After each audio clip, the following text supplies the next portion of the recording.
Welcome back to Fault Lines. My name is Jamarl Thomas. I am here with my co-host, Shane Stranahan, and joining us, Miko Peled.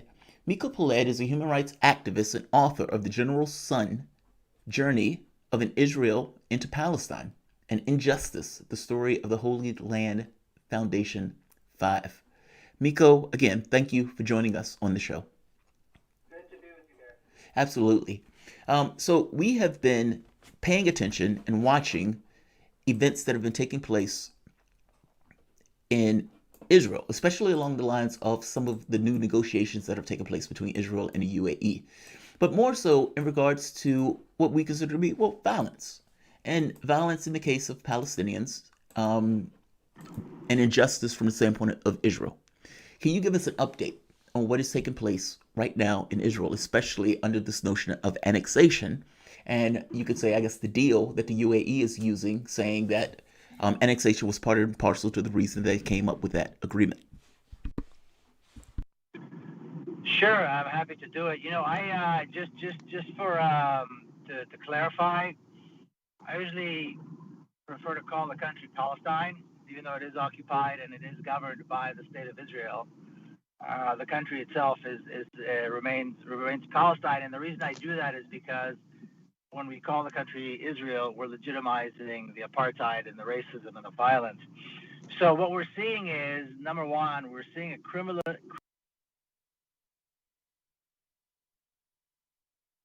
is not reporting on the crimes of the apartheid regime that has been killing like a cancer all over Palestine for the last, best part of the last 100 years, over 70 years.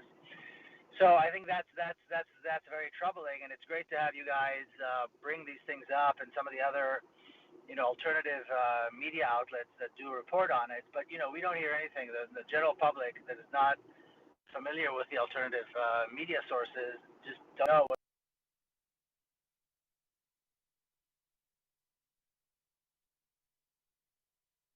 Israel has been bombing Gaza very, very heavily every single night, and we're talking about a strip of land which is a small part of Palestine, but you have 2 million people living without access to clean water, limited electricity, even in this very, very hot summer, which means disruptions in hospital operations. It means disruptions of life in general.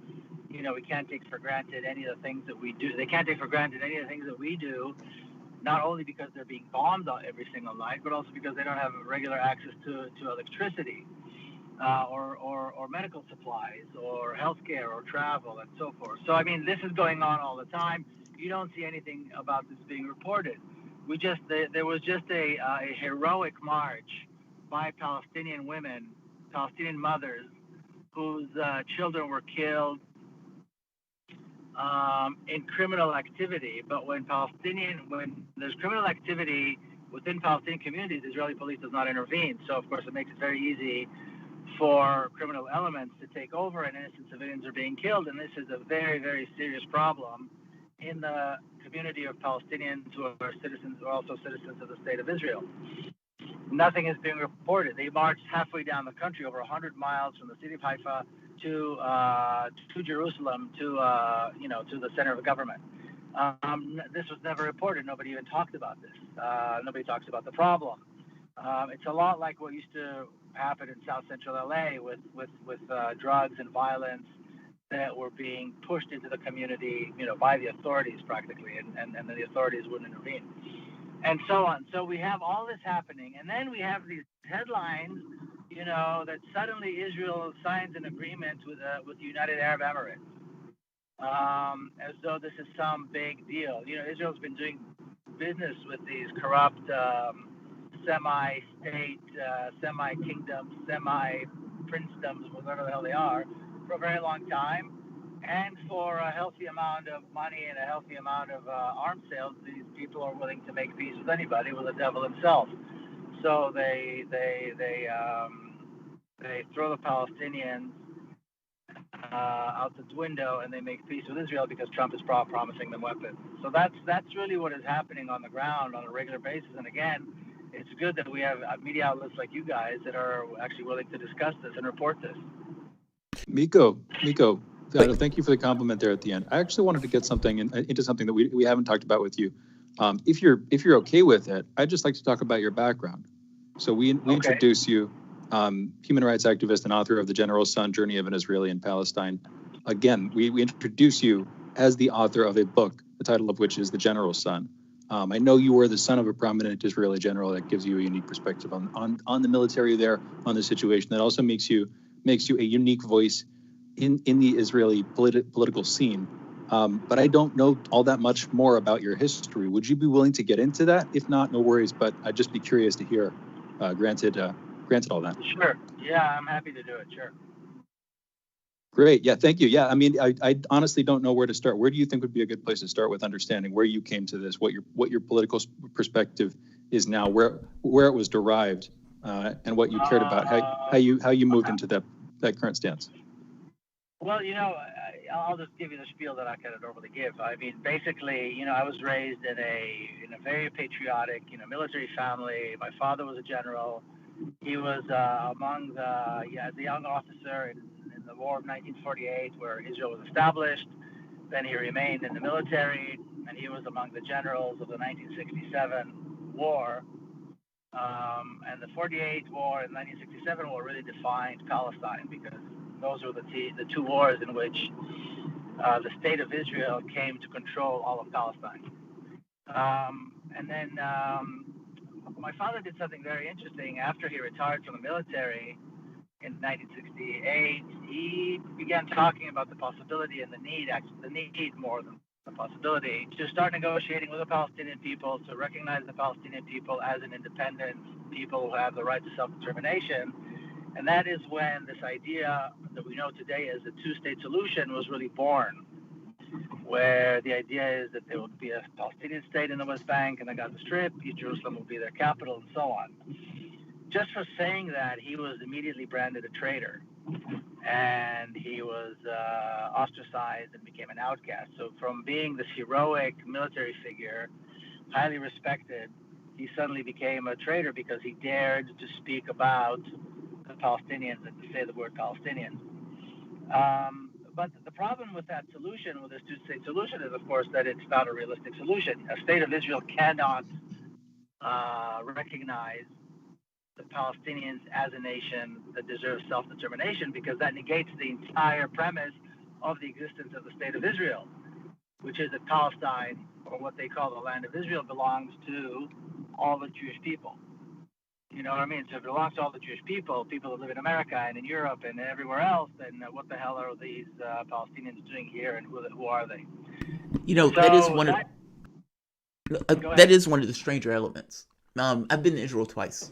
Once I had the opportunity to go to Bethlehem and areas of Palestine, and I was shocked by the difference.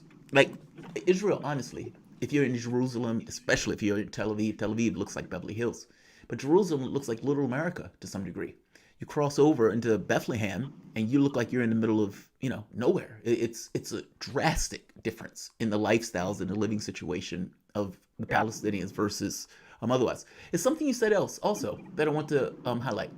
You noted that there was a peaceful protest march that no one covers, meaning the only time Palestinians get coverage here in the United States, or you can say even in Europe, is when there's violence, not necessarily the peaceful marches that take place in those areas. Tell me something. You would probably know this far, far better than I would. I look at the Palestinians through the lens of an African American in America. One of the things that I do know is that situations of difficulty produce anger within the psyche of the people who are facing that difficulty, especially if they understand that it's injustice. What is the psyche, to some degree, of the Palestinians that are living in that environment, constantly in that environment? And is there no understanding, or even approach at understanding, how the state of Israel and the belligerence of that state towards those people of those indigenous communities, meaning people whose land they're taking, there's no regard for that at all? That's just a complete dislocation between the conditions that the people are being put in versus the belligerence of the state itself, and how the belligerence of the state creates those situations. Also, one last point: what's the end point? Where do they expect this to end? If they continue to take all the land, where do they expect the Palestinians to go? I think that's a great question, and your perspective as a Black American man, I think, is very useful here as an African American, because the similarities, the parallels, there are enormous parallels, enormous similarities. I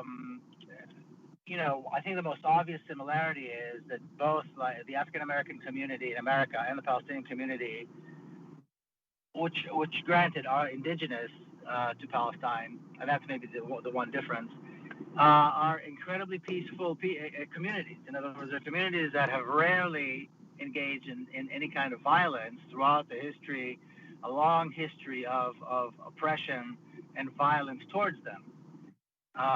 But of course, when a Palestinian raises his hand or fires a gun, or a Black American dares to show up in a white neighborhood and somebody suspects that he might be thinking about something that might resemble violence, boom, that's it. They come down on them, and suddenly these communities are violent and these communities are dangerous, and it justifies a whole new round of violence against them. So there's a lot of similarity there. Like you said, Palestinians are in the news when there's an act of violence, but the vast majority of Palestinian resistance over the past 100 years against the Zionist taking of their land has been unarmed. Palestinians have never had a military force. They've never had an army. They've never had a helicopter or tank or anything. Palestinians have never had a military force. The vast majority of their resistance, which has been considerable, has been unarmed.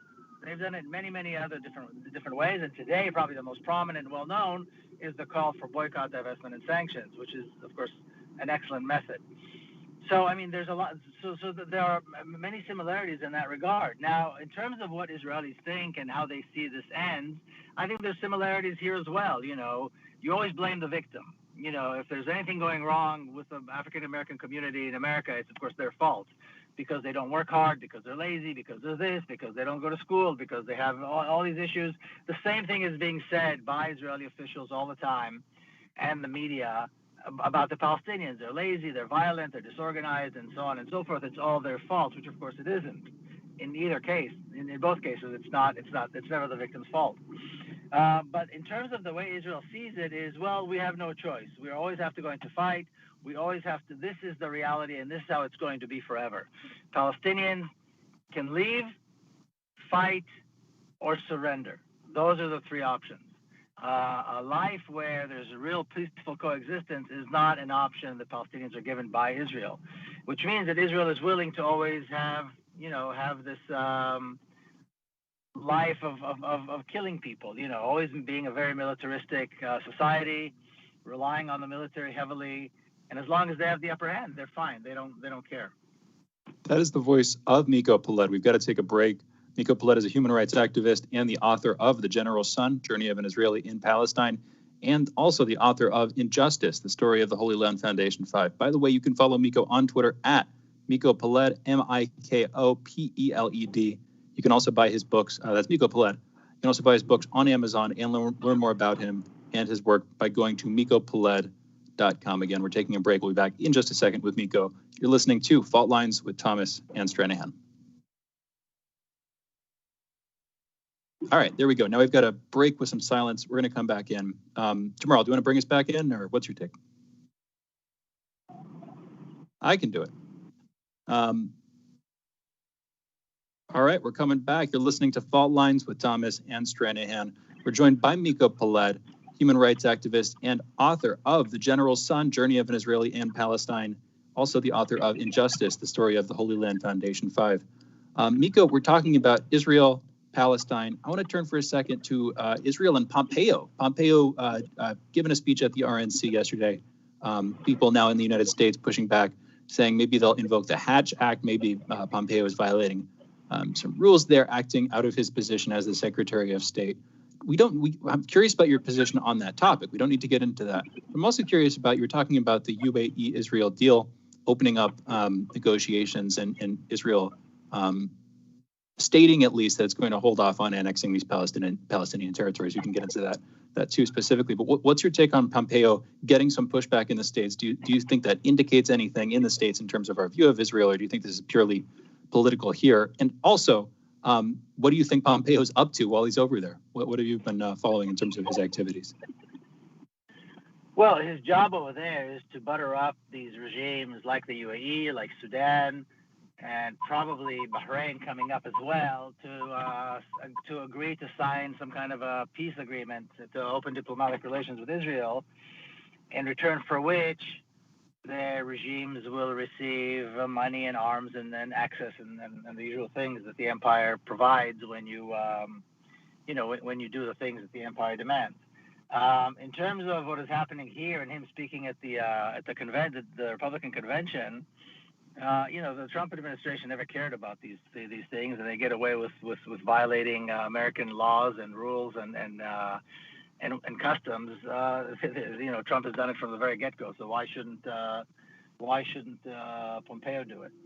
But this is a nod for and Trump said this very clearly. This is a nod. This whole Middle East policy is a nod to the evangelical community, the white, born again, right-wing evangelical community. This is all for them. When Trump comes up and says he made some kind of a deal for Israel with another Arab country, it's good, by the way, for Netanyahu and his election campaign, which probably will be coming up soon, and it's good for Trump and his election campaign, which we know is around the corner. So that's what this is all about. It's all about buttering up these terrible regimes so that they would agree to make peace with Israel, throw the Palestinians under the bus again, and make Trump and Netanyahu look good. Miko, how does Israel view Trump's behavior? Like, when I was over there, I had the weirdest experience in talking to some people who would talk about Trump, and they were like, yeah, pro-Trump, Trump is awesome, Trump is great. And then they would get into policy, and it was like, yeah, we don't know why Trump is doing this or Trump is doing that. It was almost as if the accolades, the love of Trump, had everything to do explicitly and only with his tenor towards Israel. Nothing else regarding policy. Is that like there has to be other issues that are in Israel from the political standpoint than the Palestinian one. Is that like just the overlaying issue for pretty much everything? Like everything else is basically subordinate to that. And so I'm asking this question in two ways. When you guys, or it's Israelis, when they're looking at Trump's behavior around the world, or for that matter, even in the internal domestic politics of the United States, how do they perceive it? And on the second point, is everything else subordinate from Trump's perspective to Israel? And internal politics to Israel, what are the other issues on the queue? And even those issues, are those issues directly related to the Palestinian issue? Well, everything is subordinate to the Palestinian issue. There's no question about that. So as long, Israelis love Trump. They love him more than they've loved any other American president. And very many American presidents have been very good to Israel, but they love him more than anyone. And when he visited a few years ago, I was there in Jerusalem.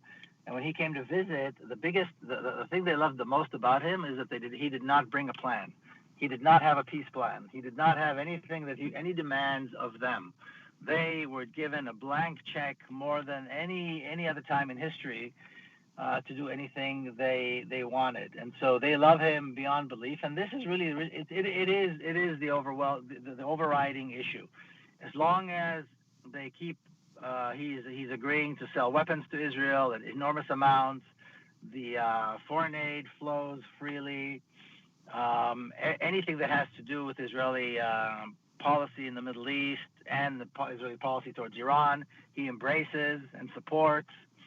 They love him. That's really all that matters. As long as he supports Israel, nothing else matters. And you have to, and you were there, so I'm sure you've seen this. Israeli society is a heavily militarized, racist society. I mean, I was born, I was raised in that society. It is a heavily racist, heavily militarized society. The discourse in Israel, the racist discourse in Israel, is not even something people are embarrassed about. It's not even something they're ashamed about. And so this is the backdrop. You mentioned Jerusalem earlier. West Jerusalem was a Palestinian city.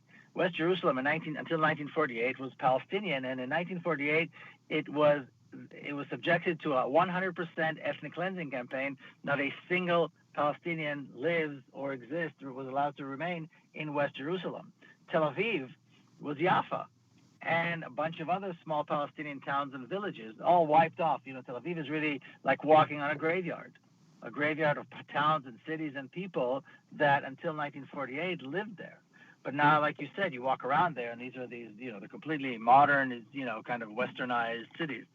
So this is the reality in which Israelis live, and work and go to school every single day. And everything is measured by support for Israel and support for its violence and racism. And Trump is the perfect guy. He's the perfect candidate. Miko, how has this changed over the years? In the end of the last segment, I asked you about your family, your history, your background. You were talking about your dad, Maradyahu. How's that pronounced? I just want to make sure I'm not getting that wrong. Is it Maradyahu? Madi Peled? Yeah, Madi Peled was how he was called, yeah. Thank you. Yeah, I'm sorry. Again, it's personal. I don't mean to. I don't know. No, it's fine. It's fine. I get asked that all the time. I'm happy to talk about it.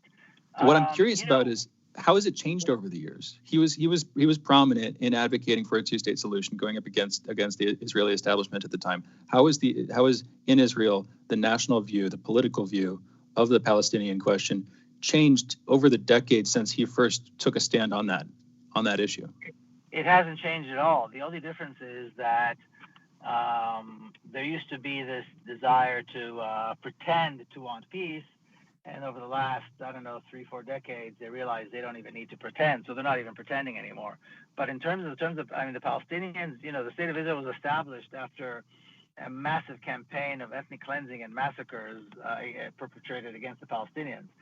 So, the state of Israel has always been, it was founded on racism. It was founded on this initial crime of the ethnic cleansing of Palestine. So that hasn't changed at all, but the expressions have become more clear and more honest, whereas in the past they would be a little more careful in how they express themselves, especially to the outside world. Today, they don't care. They express themselves in the most racist terms, and they don't care. But in terms of policy, nothing's really changed. And in terms of my development, I was a proud Zionist. I believed that we need to compromise a little bit, but I believed in the right of Israel to exist and the right of Jews to live in Israel and so forth. And what I realized was that this entire ideology, upon which the state of Israel is founded, which is called Zionism, is based on a false premise, is based on lies. Historic lies, complete distortion of history, and I, in good conscience, could not remain a supporter of Zionism, cannot agree to any sign that will legitimize the state of Israel, because it is a racist apartheid state. Now that doesn't mean that all Israelis have to be killed or thrown out, right? That's usually what the other side says.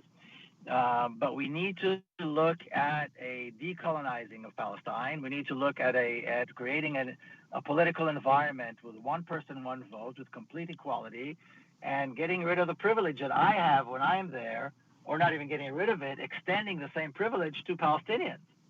There's plenty. It's a rich country. It's rich with it's got a lot of possibilities. It's a beautiful place. But as long as one side wishes to control the other, as long as Israelis want to maintain privilege over the Palestinians, it's not going to work. The only way to move forward, and it is a very real possibility, is to have a real democratic state, one person, one vote, which respects the differences and the different groups that live there, and guarantee their rights and guarantee their safety, which does not happen right now. Palestinian safety is not guaranteed. Palestinian lives are cheap, and then there's a chance to move forward. All we need to do is extend the privilege to everybody else.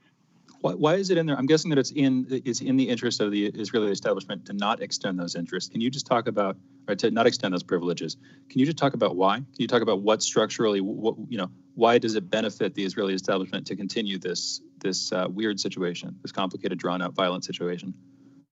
Well, because Israel is founded on a racist ideology that says that people like myself, that Jews around the world, are superior in their rights to Palestinians in Palestine. The Palestinians have no rights, that the land belongs to the Jews. That is the underlying ideology that created the state of Israel. So if you believe in that ideology, it's like being in the South, or being a racist. You believe that you are superior to somebody else. because of their color, because of their religion, because of their nationality. Israelis believe that they are superior. They have rights to the land that Palestinians, who are the indigenous people, and by the way, make up the majority of the population today, do not have. And that is why they continue. Now, I don't think it's good for Israel. I think in the end, this is in a way, this is the monster that will end up consuming itself, because racists are also incredibly stupid, and they don't see that they are actually destroying themselves from within with the racism and violence.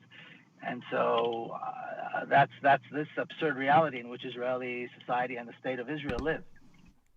Let me ask you one last question, Miko. We're going to end it after this one, but Got about a minute and a half left. Yeah, we have about a minute left. Minute So and a half. just real quick, from the standpoint where you're looking at this, how does this end? How do you, if you could whisper in somebody's ear, if you had the ability, let's say God King Miko Peled, how do you resolve this particular situation for both parties equitably, if possible? Well, the Zionist state, the state of Israel, has to be dismantled peacefully and give way to a democracy with equal rights. Palestinian refugees who have a right to return are given the opportunity, are given the means to return to their homes, return to their land, paid reparations, which is something I believe needs to happen here in America too. But they're paid reparations. They're paid for 75 years of dispossession, and Palestine is decolonized, and a real free democratic state is established instead of the state of Israel. That is how, and I believe that is how this is going to end. That is a very specific and I think a comprehensive policy package. We can come back on that at some point. I'd love to. That was Miko Peled. Miko, thank you for joining us. Pleasure. Thank you, guys. Thank you. All right, we're good to go. We can cut that, and then we'll give you. I'll tell people where they can find you and follow you on Twitter live. We'll do that live after that bit, but we're good to go here. Thank you for joining us, Miko.